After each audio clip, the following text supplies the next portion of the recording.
Welcome back to Beau's Workshop. Today we're putting a couple bench seats in Thomas's boat Gloria, and you see we've pre-cut the wood. So for the bench seats in the front, I have some 1x6. This is some leftover wood that we end up buying from Home Depot. It was on ultra clearance sale. We got a good deal on it. We have a couple pieces of some scrap plywood that we ripped to help support the bench. In the back, I have a leftover piece of sandy ply. We've already pre-cut it in there. We have a support, and the next step is we're going to use epoxy and wood flour. We're going to glue these supports on, run a couple screws in it, and then we'll be ready to paint the bench seats. Up front, I didn't have any scrap plywood laying around, and I have a junkyard in our county that I can get aluminum really cheap. I mean, this piece of aluminum with some 1.5 by square material was really cheaper than what I could get plywood and boards for, so why not just go with aluminum for the fishing deck. I'm going to bond these bench pieces together with this US Composites 2-to-1 hardener. I have some wood flour. I've mocked up this bench. I've got a temporary board holding this stuff together. I got to put some epoxy wood flour on the edges, put this board in the middle, and I'll have to take off this brace and glue it on there with the epoxy wood flour. And then we got a little spot in the back. So we'll bond all that to the boat, seal it up with some epoxy. After 24 hours, that'll harden up, and then we can primer it and paint it camouflage, and we'll have our bench seats. All right, so I've been mixing this epoxy. I've been mixing it for about 5 minutes here, and I'm going to add some wood flour. You want it about peanut butter consistency, so you just get a little bit, plop it in there.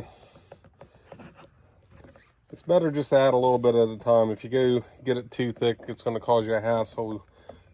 You'll have to mix up a whole nother batch to get it to perform right. After you do it a few times, you can kind of get a feel for about what you need.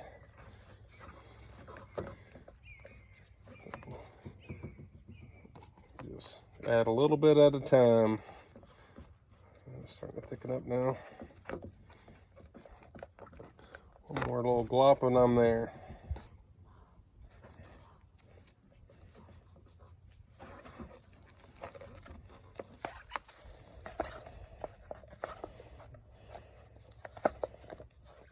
Now we got nice peanut butter consistency.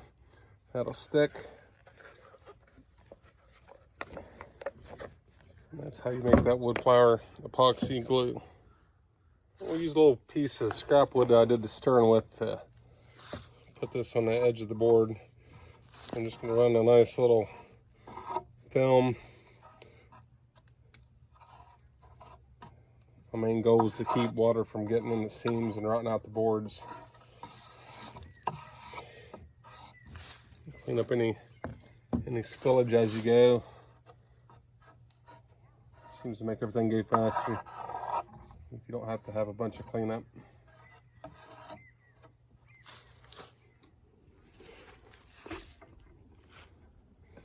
I'll put a couple reference marks so that I can get everything lined up. I made a couple boards to put in the center, and I'll screw that together, and then I can take the other pieces off and flip it around and glue all this stuff together and put it in place before everything's dry. I've coated the bottom of these benches with epoxy resin. I got a good wet coat, seal up all the edges, seal up the wood so it doesn't mold. I'm going to mix up some more wood flour. I'm going to glue that board to that ledge, and then that'll give me something to mount the plywood to. And around the edges, I'll use some wood flour epoxy to bond the benches to the fiberglass, and that should be pretty solid. I've got the benches in. I mixed some wood flour epoxy to seal up the edges. Got a few screws holding it down. Got the supports. The wood is soaked down with epoxy to help seal it. So I'll do a coat of primer and some camouflage paint. I have to make a lid for the live well. The next episode, I'll weld up this fishing deck and bolt that on, paint it, and this thing will be done. Well, this budget build's nearly finished. If you like these videos, like and subscribe to this channel. Coming up next will be the Carolinian Dory. We're about to start building the frames. It'll be exciting. Better check it out.